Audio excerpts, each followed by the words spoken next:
Hello students,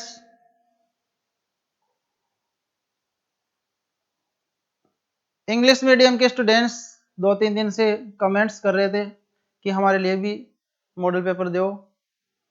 और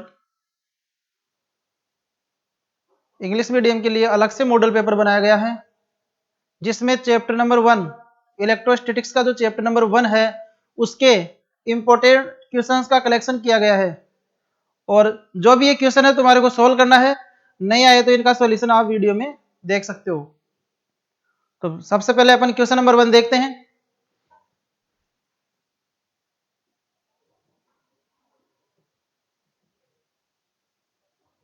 question number 1 है यहाँ पर, What will be the value of electrostatics force between 2 point charges when a conducting medium is present between them?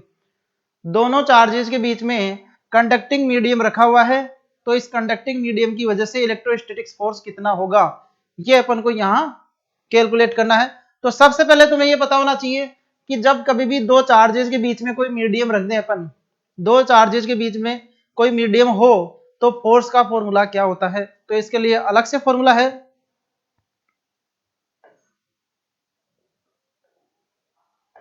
F medium equal F air upon epsilon R. Air की जगह vacuum भी हो सकता है, यहां पर एयर लिख सकते हैं या फिर वैक्यूम लिख सकते हैं अपन। तो यहां कंडक्टिंग मीडियम दिया हुआ है, कंडक्टिंग मीडियम में एप्सिलॉन आर की वैल्यू होती है इनफाइनाइट, क्योंकि कंडक्टिंग मीडियम किससे बनता है, ये बनता है मेटल से। तो मेटेलिक मीडियम होगा, उसी को अपन कंडक्टिंग मीडियम कहेंगे यहां पर। तो यहाँ एप्सिलॉन आर इनफाइनाइट है यहाँ पर, तो इनफाइनाइट से डिवाइड करोगे तुम, तो यहाँ एफ मीडियम इक्वल हो जाएगा एफ एयर अपॉन इनफाइनाइट, जिसका आंसर हो जाएगा 0। तो यहाँ पर कंडक्टिंग मीडियम रखते ही चार्जेस के बीच में फोर्स क्या हो जाएगा, 0 हो जाएगा। Next question number 2।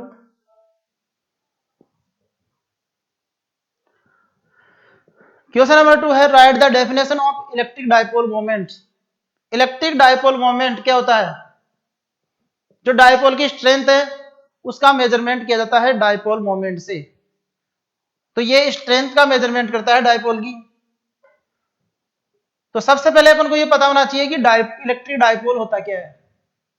Electric dipole होता है the arrangement of two same magnitude and opposite nature charges which are placed at small distance. दो अपोजिट नेचर के चार्ज जिनका मैग्नीट्यूड इक्वल हो, ये दोनों स्मॉल डिस्टेंस पर प्लेस्ड हो, तो इस अरेंजमेंट को कहते हैं इलेक्ट्रिक डाइपोल। और इलेक्ट्रिक डाइपोल मोमेंट होता है जिसको अपन पी से रिप्रेजेंट करते हैं। तो ये होता है the product of one of the charge of dipole and the distance between them, यानी कि वन ऑफ चार्ज क्यू है और इनके बीच की डिस्टेंस क्या होगी, डी। तो दोनों में से कोई एक चार्ज ले लें अपन, ठीक है, चार्ज का मैग्नीट्यूड लेंगे यहां पर और दोनों के बीच की डिस्टेंस से इसको मल्टीप्लाई कर देंगे, तो अपने पास आ जाएगा इलेक्ट्रिक डाइपोल मोमेंट। ठीक है, इसका यूनिट भी लिख सकते हो तुम क्वेश्चन में, हालांकि यहां पर इसकी यूनिट नहीं पूछा गया है, लेकिन फिर भी आप इसकी यूनिट लिख सकते हो। तो इसकी ऐसा यूनिट क्या हो जाएगी, ऐसा यूनिट हो जाएगा डाइपोल मोमेंट के लिए, चार्ज के लिए कुलाम आएगा इंटू डिस्टेंस के लिए मीटर, तो कुलाम इंटू मीटर इसकी यूनिट हो गई है। Next question,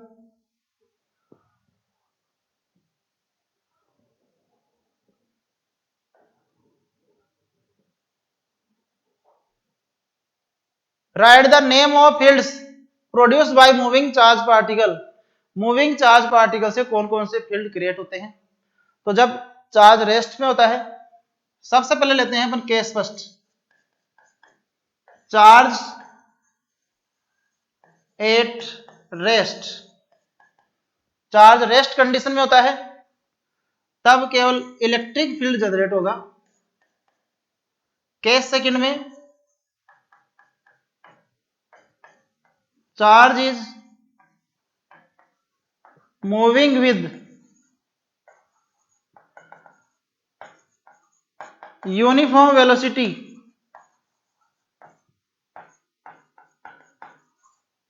charge is moving with uniform velocity, मतलब अनएक्सेलरेटेड,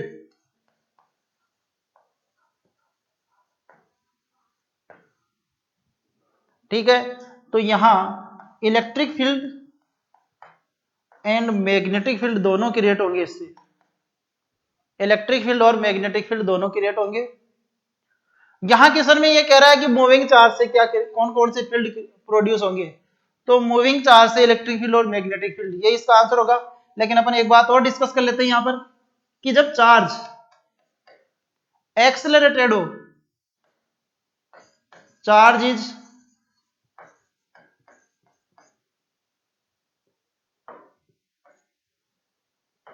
एक्सेलरेटेड, तो accelerated charge electric field generate करेगा, मैग्नेटिक फील्ड जनरेट करेगा एंड इलेक्ट्रोमैग्नेटिक वेव के फॉर्म में एनर्जी भी रेडिएट करेगा। इलेक्ट्रोमैग्नेटिक वेव भी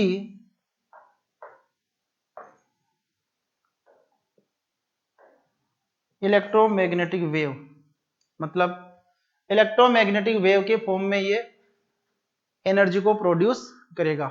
तो यहां ये तीनों चीजें ध्यान रखनी है। हालांकि क्वेश्चन का जवाब यही हो गया कि इलेक्ट्रिक फील्ड और मैग्नेटिक फील्ड जनरेट करेगा, लेकिन ये तीनों चीजें तुम्हारे को ध्यान रखनी है। इसमें कोई भी क्वेश्चन पूछा जा सकता है तीनों में से।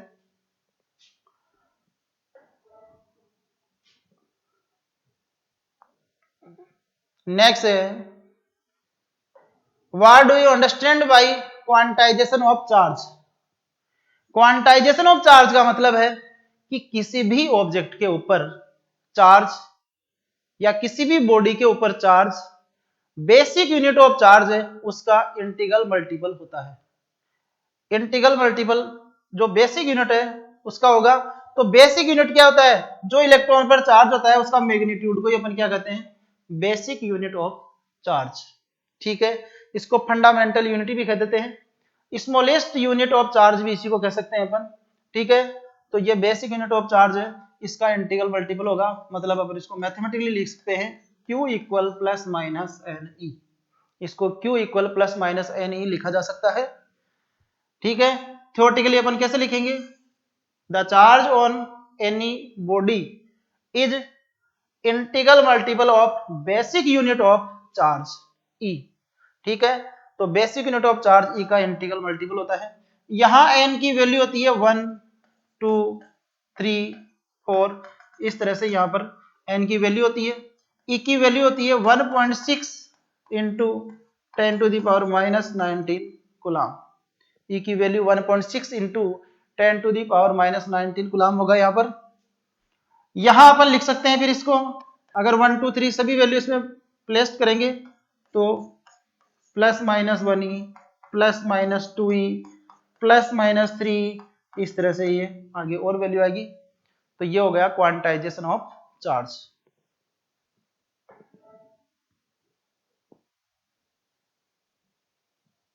नेक्स्ट है question number 5, find the intensity of electric field due to electric dipole on a point at the axis.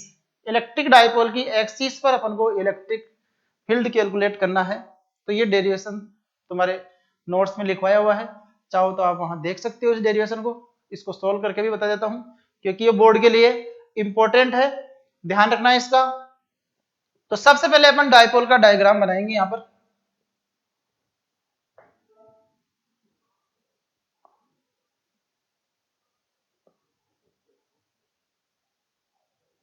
देखो भाई ध्यान देना, एक चार्ज है माइनस क्यू,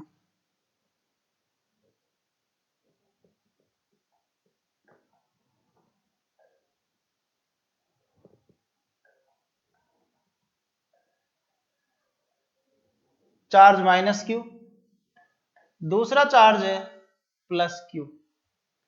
ये दो चार्ज इलेक्ट्रिक डाइपोल बनाते हैं। इन दोनों चार्ज को मिलाने वाली लाइन को अपन कहते हैं एक्सिस ऑफ चार्ज, दोनों चार्ज को मिलाने वाली लाइन को कहेंगे अपन एक्सिस ऑफ चार्ज। ये जो लाइन है, इस लाइन पर एक पॉइंट लेते हैं P। इस P पॉइंट पर अपन को इलेक्ट्रिक फील्ड कैलकुलेट करना है। जो दोनों चार्ज है इनका यह है सेंटर पॉइंट O, और दोनों चार्ज के बीच की टोटल डिस्टेंस है 2a।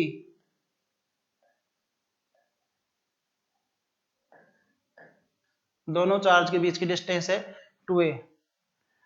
P पॉइंट से अपन डिस्टेंस लेंगे डाइपोल की, तो डाइपोल में दो चार्ज का सिस्टम है कि P पॉइंट से डिस्टेंस तुम्हारे को कोई पूछे कि डाइपोल की P पॉइंट से डिस्टेंस बताओ, तो तुम प्लस क्यू से बताओगे या माइनस क्यू से। ये तुम्हारे सामने प्रॉब्लम आ गई। तो ऐसी कंडीशन में जब कोई सिस्टम लेते हैं, सिस्टम से अगर दूसरे पॉइंट की डिस्टेंस लेनी होती है तो अपन क्या करते हैं, हमेशा वो सिस्टम के सेंटर से लेते हैं डिस्टेंस। तो यहां इसका जो सेंटर पॉइंट है, इससे P पॉइंट की डिस्टेंस है स्मॉल r। ये अपन ने डिस्टेंस स्मॉल r कंसीडर कर ली। इसमें जो माइनस क्यू रखा हुआ है वो A पॉइंट पर रखा हुआ है, और प्लस क्यू कहां रखा हुआ है, B पॉइंट पर रखा हुआ है। अब ये टोटल डिस्टेंस 2a है, तो सेंटर से ये a डिस्टेंस पर है माइनस क्यू, और ये प्लस क्यू भी कितनी डिस्टेंस पर है, a डिस्टेंस पर। दोनों की डिस्टेंस यहां पर a हो गई है। डिस्टेंस लेने के बाद में अपन को यह भी पता होना चाहिए कि a से लेकर p तक की डिस्टेंस कितनी है, ये डिस्टेंस कितनी है, क्योंकि इस डिस्टेंस की रिक्वायरमेंट होगी। तो यहां सेंटर तक ये r है, तो इसमें आके a और ऐड कर देंगे अपन, तो ये a से लेकर p तक की डिस्टेंस हो जाएगी r प्लस a।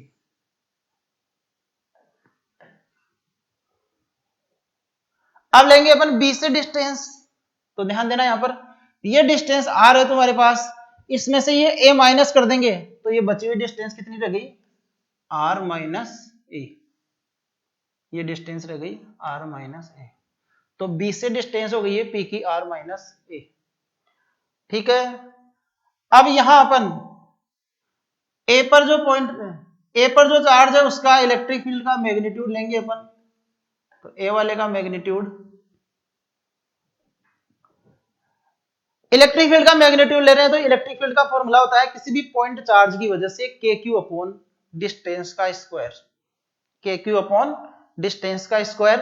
तो यहां इस चार्ज से यहां तक की डिस्टेंस क्या है, r प्लस a, तो अपन KQ upon r plus a का होल स्क्वायर ले लेंगे, r प्लस a का होल स्क्वायर।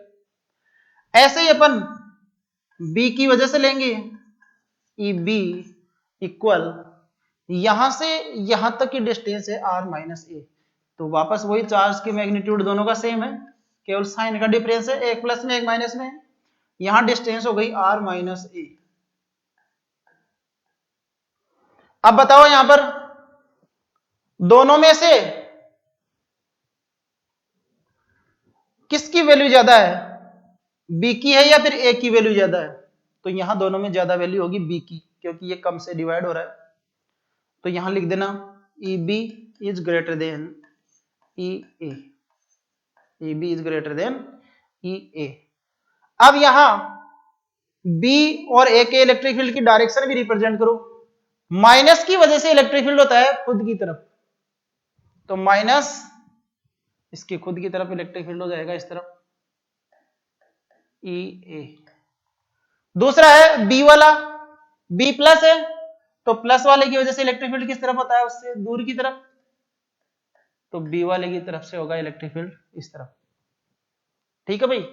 अब अपन क्या करेंगे, यहां दो वेक्टर अपोजिट डायरेक्शन में हैं, तो कभी भी जब दो वेक्टर अपोजिट डायरेक्शन में होते हैं तो उनका रिजल्टेंट कैसे निकालते हैं अपन, एक में से दूसरे को माइनस करते हैं, मतलब ज्यादा वाले में से कम वाले को माइनस कर दो। तो यहां एक्सिस पे कैलकुलेट कर रहे हैं, तो लिख दो यहां पर ए एक्सिस इक्वल EB माइनस ई ए। अब ई बी की वैल्यू पुट करो इसमें, के क्यू अपॉन आर माइनस ए का होल स्क्वायर माइनस के क्यू अपॉन आर प्लस ए का होल स्क्वायर। ये वैल्यू पुट कर दी यहां। अब यहां के क्यू को कॉमन ले लो इसमें से,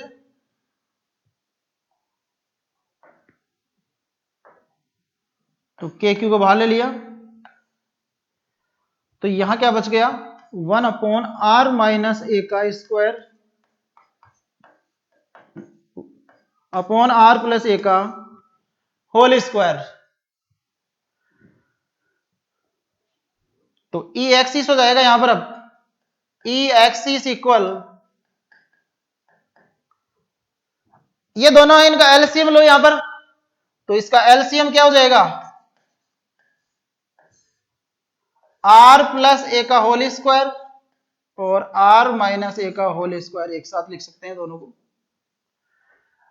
अब इसके ऊपर तो चला जाएगा आर प्लस ए का होल स्क्वायर, आर प्लस ए का होल स्क्वायर चला गया इसके ऊपर, और इसके ऊपर क्या आ जाएगा, आर माइनस ए का होल स्क्वायर। अब यहां इसको ओपन करेंगे,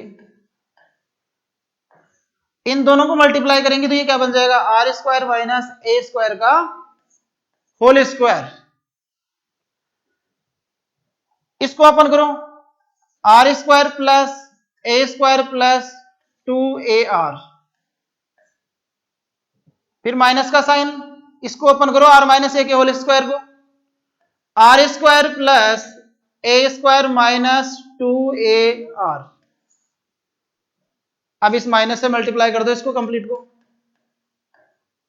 तो ये R square plus A square plus 2ar minus R square minus A square plus 2ar upon R square minus A square का होल स्क्वायर लिख देंगे।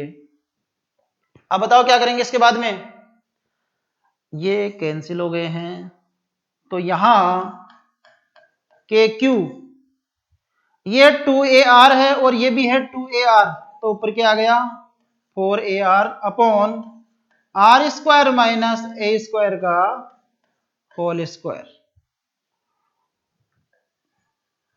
अब बताओ क्या करोगे इसके बाद में, यहां तक ये कंप्लीट हुआ है कैलकुलेशन करते हुए। अब इसके बाद में अपन और आगे इसको लिखेंगे।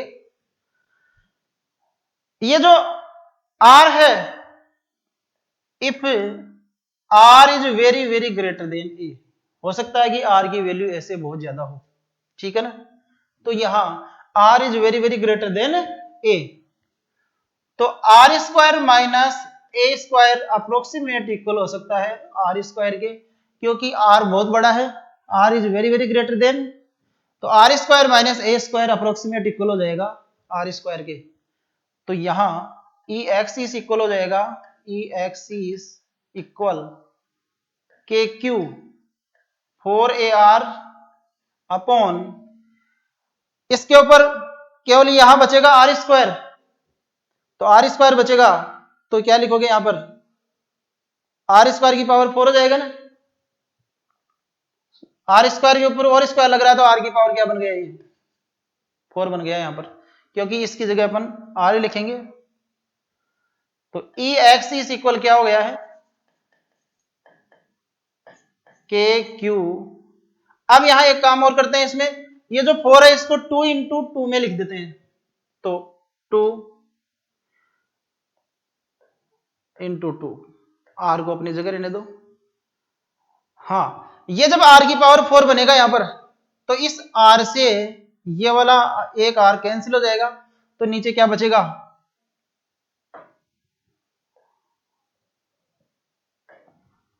केवल आर क्यूब ही बचेगा यहां पर, क्योंकि ये वाला r है, इससे एक r कैंसिल होगा, तो आर क्यूब बचेगा यहां पर। अब ये जो q इंटू 2a है,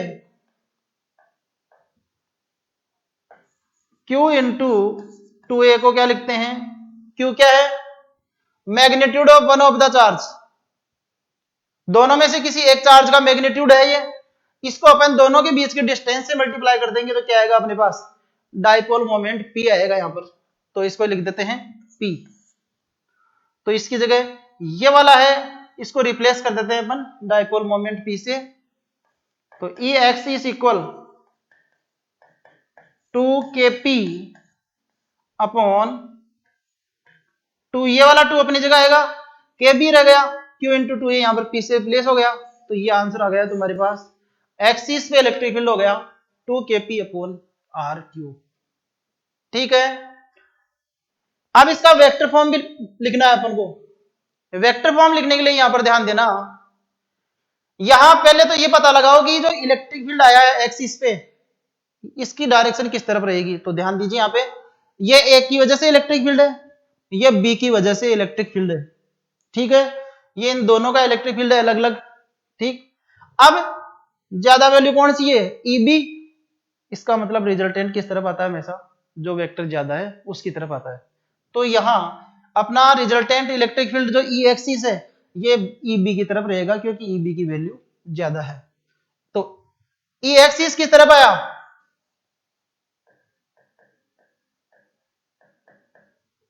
इस तरफ आ गया।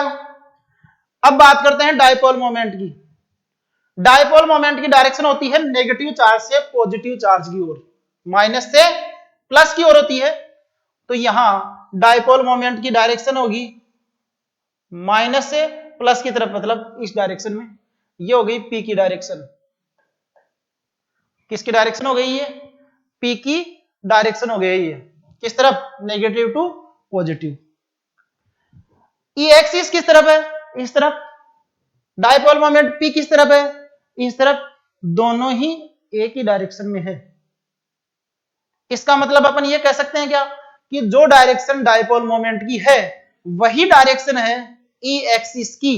तो यहां ध्यान देना, इसका वेक्टर फॉर्म अपन डायरेक्ट ऐसे लिख सकते हैं, E axis equal to K P के ऊपर वेक्टर लगा दो upon R cube, two K P upon R cube, P के ऊपर ही वेक्टर लगा दिया अपन ने।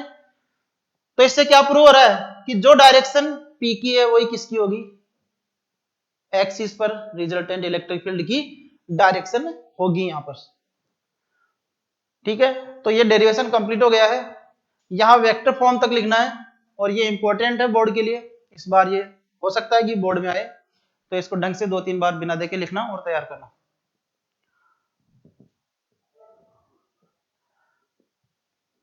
नेक्स्ट है क्वेश्चन नंबर 6,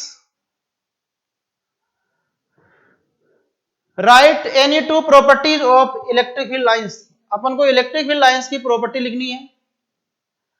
तो इलेक्ट्रिक फील्ड लाइंस की बहुत सारी प्रॉपर्टीज तुम्हारे को नोट्स में लिखा रखी है, तो आप कोई भी 2 प्रॉपर्टी लिख सकते हैं इसकी। जैसे अपन लेते हैं एग्जांपल में, फर्स्ट प्रॉपर्टी लिख दो, electric field lines don't intersect to each other. Electric field lines एक दूसरे को इंटरसेक्ट नहीं करती है, काटती नहीं है। तो यहां कई बार क्वेश्चन यह भी पूछ लेता है कि इलेक्ट्रिक फील्ड लाइंस इंटरसेक्ट क्यों नहीं करती है, why electric field lines don't intersect to each other. तो इसका आंसर यह है कि if electric field lines intersect to each other then at the point of intersection, यह है पॉइंट ऑफ इंटरसेक्शन, अगर ये इंटरसेक्ट करेगी तो इनके पॉइंट ऑफ इंटरसेक्शन पर रिजल्टेंट, यहां इस वाली लाइन की वजह से इलेक्ट्रिक फील्ड इस तरफ आ रहा है और इस वाली लाइन के अकॉर्डिंग इस तरफ आ रहा है। तो यदि ये इंटरसेक्ट करेगी तो पॉइंट ऑफ इंटरसेक्शन पर 2 रिजल्टेंट इलेक्ट्रिक फील्ड हो जाएंगे, विच इज इम्पॉसिबल। यह पॉसिबल नहीं है कि किसी एक पॉइंट पर 2 अलग अलग रिजल्टेंट हो, हमेशा किसी एक पॉइंट पर एक ही रिजल्टेंट होता है। तो अपन आंसर दे देंगे electric field lines don't intersect to each other. ये फर्स्ट इसका प्रॉपर्टी हो गई। सेकंड प्रॉपर्टी लिख देना, electric field lines don't make closed loop.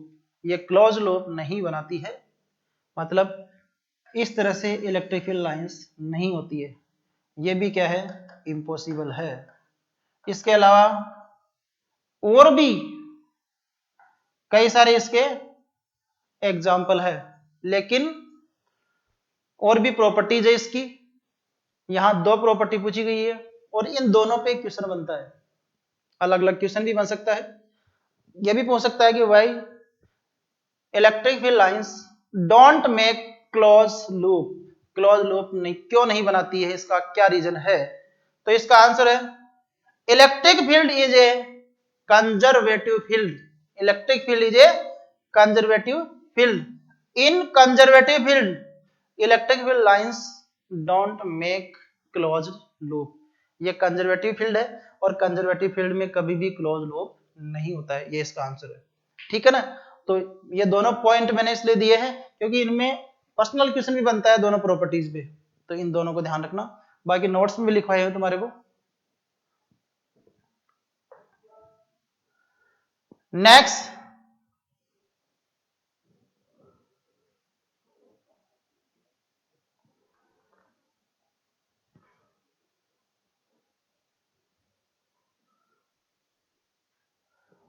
What is the value of dielectric strength for air?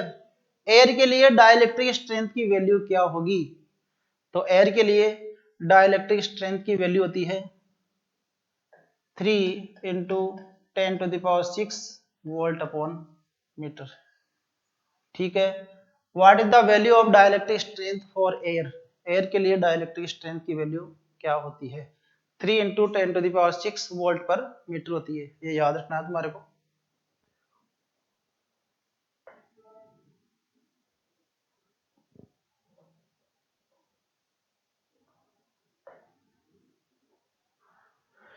Next है right any 2 basic properties of electric charge. Electric charge की कोई भी 2 बेसिक प्रॉपर्टी है। तो चैप्टर स्टार्ट ही इसकी property से होता है कि चार्ज क्या होता है, इसकी क्या प्रॉपर्टीज है। तो आप इसकी सिंपल प्रॉपर्टीज है जो तुम्हारे को लिखवाई हुई है, क्या है? फर्स्ट तो है एडिटिविटी ऑफ चार्ज, मतलब चार्ज का कहीं पर भी एडिशन करना हो, किसी भी सिस्टम का टोटल चार्ज निकालना हो, तो अपन क्या करते हैं, जितने भी चार्ज है उस सिस्टम में, जितने भी चार्ज उसके अंदर है, उन सभी का अपन एलजेब्रिक सम करते हैं, ठीक है। तो यहां सबसे पहला है additivity of charge.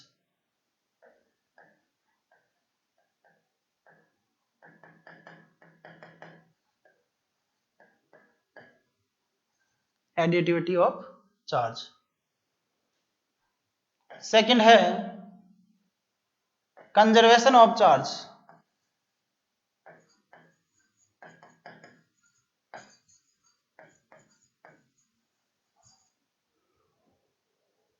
Conservation of charge. Conservation of charge का मतलब क्या है कि charge can neither be created nor destroyed, it can be transferred from one body to another body. इसको केवल एक बॉडी से दूसरी बॉडी पे अपन ट्रांसफर कर सकते हैं। इसको न तो अपन क्रिएट कर सकते हैं और न इसको अपन डिस्ट्रॉय कर सकते हैं। It can be transferred from one body to another body, ठीक है। और किसी भी आइसोलेटेड सिस्टम का चार्ज क्या रहता है? कांस्टेंट रहता है। तो अपन लिख सकते हैं the net charge of any isolated system remain constant. मतलब यूनिवर्स में जितना भी चार्ज है वो फिक्स है, केवल एक बॉडी से दूसरी बॉडी पे अपन इसको ट्रांसफर कर सकते हैं, ठीक है ना। तो चार्ज को न तो अपन क्रिएट कर सकते हैं न डिस्ट्रॉय कर सकते हैं। तो इसके बारे में भी डिटेल से लिखवा रखा है नोट्स में, ठीक है। सेकंड प्रॉपर्टी ये है।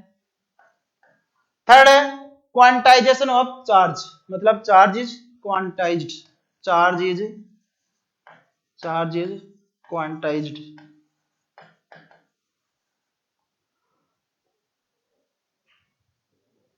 Charge is quantized, quantization of charge.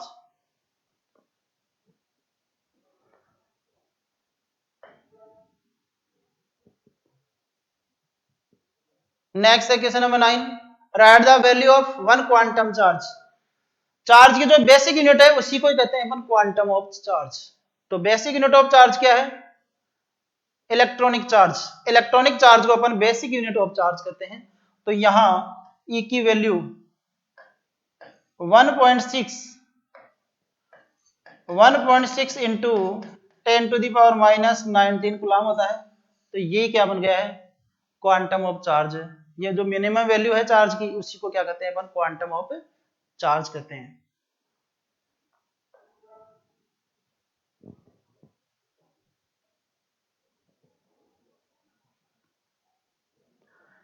Dielectric constant of a pure water is 81। Pure water का डाइलेक्ट्रिक कांस्टेंट अपने पास 81 है। अब पूछ रहा है what would be its absolute permittivity. Absolute permittivity बोल दो, चाहे से केवल परमिटिविटी बोल दो, एक ही बात है।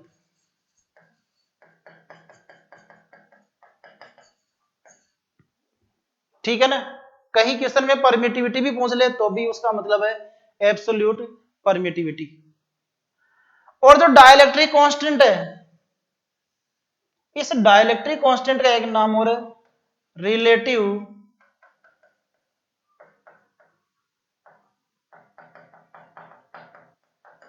Permittivity.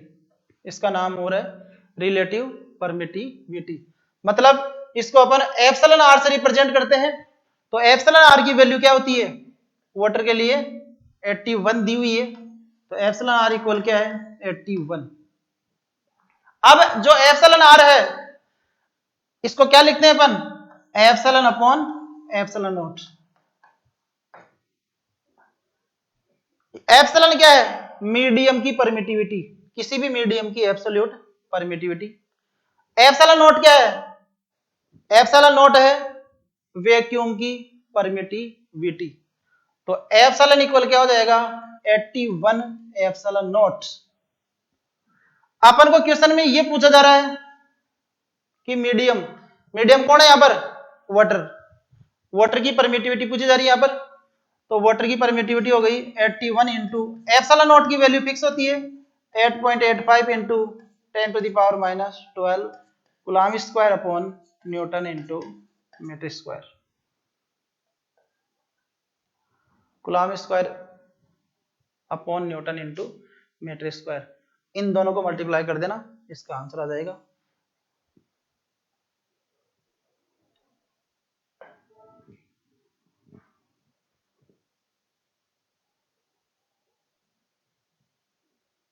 Next question number 11, write the definition of dielectric constant of medium, what is its SI unit. Dielectric constant है एप्सिलॉन आर, और एप्सिलॉन आर का फॉर्मूला होता है एप्सिलॉन अपॉन एप्सिलॉन नॉट। इसी फॉर्मूले से डेफिनेशन बनानी आनी चाहिए तुम्हारे को। तो डाइलेक्ट्रिक कांस्टेंट क्या है, मीडियम की परमिटिविटी और वैक्यूम की परमिटिविटी का रेशियो है। तो इसको लिख सकते हैं अपन, dielectric constant is defined as the ratio of permittivity of medium to permittivity of free space. Free space भी लिख सकते हैं या फिर परमिटिविटी ऑफ एयर भी लिख सकते हैं। तो दोबारा बोल रहा हूं इसको, dielectric constant is defined as the permittivity of medium to permittivity of vacuum या फिर फ्री स्पेस। ठीक है ना, तो इसका रेशियो हो गया है दोनों का ये। अब पूछ रहा है इसकी ऐसा यूनिट, ऐसा यूनिट क्या है, इसकी यूनिट और इसकी यूनिट, दोनों की यूनिट सेम होगी क्योंकि दोनों ही परमिटिविटी है। इनका रेशियो क्या है एप्सिलॉन आर है, तो यहां इसकी ऐसा यूनिट नहीं होगी, आंसर लिख देना यूनिट लेस। क्या है, यूनिट लेस, ये यूनिट लेस क्वांटिटी है। तो डाइलेक्ट्रिक कांस्टेंट की कोई ऐसा यूनिट नहीं होती है क्योंकि ये रेशियो है दो सेम क्वांटिटी का। नेक्स्ट है यहां पर question number 12, if the permittivity of a medium is 1, किसी भी मीडियम की परमिटिविटी 1 है, then what will be its absolute permittivity. ध्यान देना भाई, यहां पर यहां जो ये परमिटिविटी दी हुई है, if the permittivity of a medium is 1, then what will be its absolute permittivity. अगर किसी ने ऐसा कैसा मान ले अपन, तो इसकी एब्सोल्यूट परमिटिविटी भी क्या होगी, 1 ही होगी, अगर सेम मान ले तो अपन। लेकिन इस क्वेश्चन में अपन को दिया हुआ क्या है, अगर सेम क्वेश्चन को सही मानते हैं अपन तो एब्सोल्यूट परमिटिविटी भी इसकी क्या होगी, 1 ही हो जाएगी, क्योंकि परमिटिविटी या एब्सोल्यूट परमिटिविटी सेम बात है। लेकिन क्वेश्चन में करेक्शन होगा, इसमें इस तरह से नहीं पूछा जाएगा ये क्वेश्चन। इसमें यहां परमिटिविटी है, इसकी जगह लिखा हुआ आना चाहिए रिलेटिव परमिटिविटी, रिलेटिव परमिटिविटी। अपने को क्वेश्चन में दी हुई है मीडियम की रिलेटिव परमिटिविटी, और रिलेटिव परमिटिविटी एप्सिलॉन आर की वैल्यू क्या दी हुई है, 1। ये तुम्हारे को क्वेश्चन में डेटा दिया हुआ है। और एब्सोल्यूट परमिटिविटी पूछ रहा है मीडियम की, मतलब तुम्हारे को पूछा क्या जा रहा है, एप्सिलॉन की वैल्यू पूछी जा रही है। तो अब अपन सॉल्व कर सकते हैं इसको, क्योंकि एप्सिलॉन आर इक्वल क्या होता है, एप्सिलॉन अपॉन एप्सिलॉन नॉट। तो एप्सिलॉन इक्वल क्या हो गया, epsilon R into epsilon naught. तो ये एप्सिलॉन आर की वैल्यू क्या है, 1 इंटू एप्सिलॉन नॉट। तो ये आंसर आ गया एप्सिलॉन नॉट, या फिर 8.85 into 10⁻⁻12 coulomb square upon newton into metre square. ठीक है भाई। तो ये अपने पास जो ये मीडियम दिया हुआ है, इस मीडियम की एब्सोल्यूट परमिटिविटी आ गई। यहां स्टूडेंट गड़बड़ कर देते हैं जल्दबाजी में, वो डायरेक्ट इस क्वेश्चन का आंसर, कई स्टूडेंट एब्सोल्यूट परमिटिविटी दी हुई है तो इसको एप्सिलॉन आर ही मान लेते हैं, यहां कंफ्यूज हो जाते हैं कि एब्सोल्यूट क्या है। तो एब्सोल्यूट तो है एप्सिलॉन, ध्यान देना यहां पर। और रिलेटिव परमिटिविटी क्या है, एप्सिलॉन आर, जिसको अपन डाइलेक्ट्रिक कांस्टेंट भी कहते हैं। तो इनका ध्यान रखना है तुम्हारे को।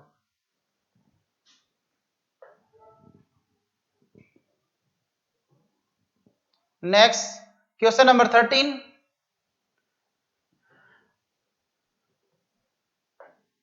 Find the charge in coulomb on 7 nitrogen 14। यहां चार्ज कर लेना,